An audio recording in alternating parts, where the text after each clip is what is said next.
It's like a long laser country.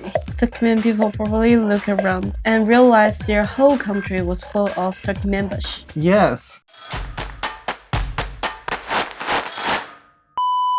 Hello guys, I'm Bruce. I'm Zai. Today we're going to talk about the Central Asia's version of the North Korea king and his Bible.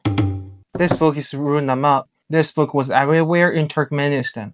It wasn't just a mandatory school subject. You even have to study it to get a driver's license. So before we get into today's story, let's do a little quiz. By the way, this was a real driver's license exam in Turkmenistan, and it was taken straight from the Runama. Let's see whether you guys can get a driver's license or not. Let's go. First question. Under the teaching of Messenger, Turkmen girls were said to develop a unique code of conduct. When a girl hears someone swearing, what is she supposed to do?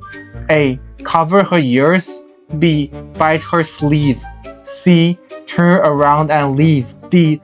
Loudly scold the person for swearing. So what's your answer? B. Bite her sleeve. Why did you choose B? Because if she bites her sleeve, she can't talk. Fair enough. I think this was tied to their tradition. Or maybe he wrote it in a fever dream. Give me another one. Sure, are you ready? Yes. Okay, let's do another question. What do Turkmen people believe is the foundation of family harmony?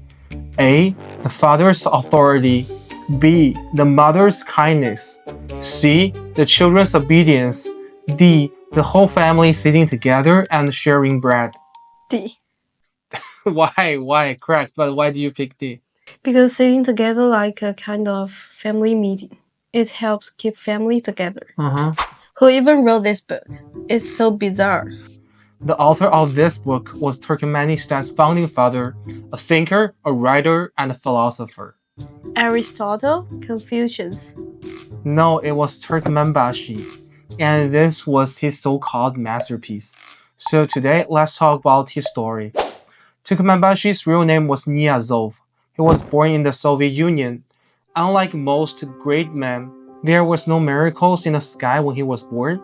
There was no stars of Bethlehem, and no three wise men from the east following the star to come worship him. A star is born. Yeah, his background was actually pretty tragic. According to Turkmenistan's own Bible, Runama, his father was a village accountant, and his father died when Niazov was still very young. Guess how? Got shot for cooking the books? No, he was sent off to fight World War II. But because of a command failure, his whole unit was captured. Because he gave a half-cigarette butt to a Russian fellow soldier in the POW camp, he was reported by another Turkmen and executed. That's insane. When Niazov was 8 years old, Ashgabat, the capital city of Turkmenistan, and his own hometown was hit by a devastating earthquake. He survived, but his mother and his two brothers all died. I thought people would just see him as a chosen one and make him the father of the nation overnight. No, he was sent to an orphanage and stayed there for all the way through high school. According to him, he was a king of kids in the orphanage.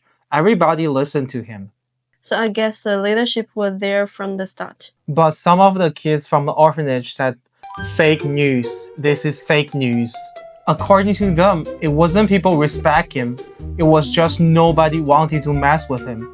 Because whether he got emotional, he'd start convulsing, foam at the mouth, and collapse on the ground. People were scared of him. Epilepsy? Yeah, epilepsy. But he did pretty well in school. After high school, he got into Moscow Power Engineering Institute, majoring in electronic power, same field as you. But things didn't go smoothly for him. Because of his epilepsy, he failed 4 classes in a single semester and successfully dropped out of college. After that, he went back to his hometown, Ashgabat. But the local government thought, well, this guy was at least a college student, so why don't we recommend him for a job in education? Which means he became my colleague in spirit. His story feels like 1950s in China. If you could write and read, you could basically become the village chief. Yeah, so he ended up as a lecturer for the co-workers union. And it was one of those classic jobs. Low pay, tons of work. So Niazov started taking medical leave like it was a side hustle. Since he did have epilepsy, He eventually went to Leningrad for treatment. The co-union was basically like, well, he's not doing much anyway, so they gave him a scholarship and sent him to a local institute to study energy. While he was there, he joined the Communist Party of the Soviet Union. And under the Soviet system, once you graduated, the state basically assigned you a job. So after graduation, he was assigned to a thermal power plant in Ashgabat. But honestly, there's something about this guy's face. We talked about face reading before. So if you guys are interested, you can go to our channel page and check out that video, where it's also very interesting. This guy had a very lucky face. On his first day at the factory, he ran into a middle-aged man just wandering around. And for some reason, he went over and said, "Hi," and they just started chatting. Niazov was like, "Sir, you have no idea how brutal my life has been. My father gave his life for the country, and my mother and brothers were killed in the earthquake, so I still managed to get an education and came back to my hometown to help build socialism." I think they were speaking Russian, not English, but anyways. After hearing Niazov's sob story, the middle-aged man was deeply moved. He replied, "I fought in the Great Patriotic War. I almost died twice, and I have lost my wife and eldest son in that earthquake. Son, don't worry, you will make it through." After meeting that mysterious man, Niazov's rise was basically like a rocket launch. Just 6 months after starting the job, he became the team leader. 2 years later, he was promoted to a workshop director.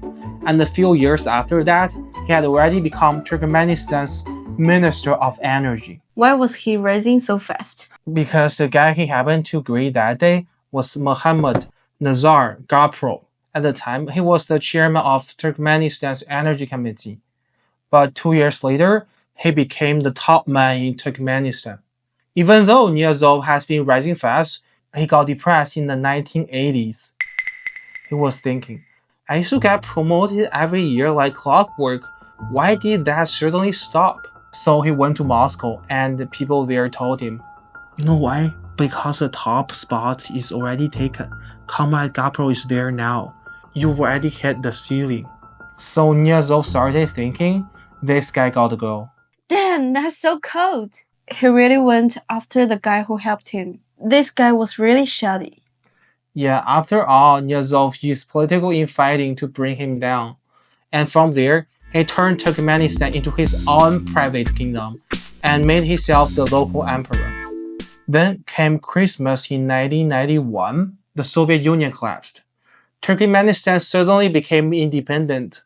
Soon after that, it was a time for the first presidential election. And then come to the classic scene, people starting voluntarily begging him to stay in power. They were like, "You have to cancel election. If you don't stay in power, we might just go die in the desert." Niazov did the whole thing. No, I really shouldn't routine. But people were just too passionate. So in the end, he was reluctantly forced to become president. Why did everyone want him to stay in power? Because he held absolute power. If you didn't want him in charge, he could make you disappear. So it was all just for show? Exactly, it was all an act. After becoming president, Niazov gave himself a nickname, Turkmenbashi. What does Turkmenbashi mean? It means the leader of all Turkmen people. Once Niazov got himself this new title, he was thrilled to make sure everyone remembered his new ID. He started renaming the street all over the place after Turkmenbashi. If you came here for the first time, you'd feel like you were going in a circle. Like, how are you supposed to find workshop number 3 of Turkmenbashi Textile Factory number 3 on number 22 Turkmenbashi Street? How are you supposed to find this place? It's like a riddle. He was also obsessed with collecting statues of himself. He built more than 1,500 monuments and statues of himself in the country. It's like a long laser country. Turkmen people probably look around and realize their whole country was full of Turkmenbashi. Yes, and the biggest one was right in the center of the capital. The statue was 14 meters tall, made of white marble and covered in gold. And they even have a motor underneath. The statue would rotate depending on the time of the day to make sure that the shiny golden Turkmenbashi was always facing the sun. At night, it would turn from the east to west again, basically like a sunflower. And it wasn't just statues. He plasters his photo all over the country too, like those flares as stuck everywhere. It was basically like an idol country. He was the only idol in Turkmenistan. But even that wasn't enough for him. He went on to write the calendar itself. He renamed all the months in the country. January became leader month, February became flag month, because that was the month the national flag was introduced. March became New Year month, and April was renamed after his mom. We won't go through all of this in here. If you're curious, you can go look up in Wikipedia. And changing the month still wasn't enough for him, so he went after the days of the week too. Monday became Main Day, Tuesday became Youth Day, Wednesday became Auspicious Day, Thursday became Justice Day, Friday became Mother Day, Saturday became Spirit Day, and Saturday became Rest Day. Good thing Turkmenistan history wasn't long. He probably would have tried to rename every single day of it. He wasn't done being weird. On the afternoon in 1996, our honorable Turkmenbashi was elegantly enjoying his afternoon tea when the chef served him a traditional local bread called kovrik.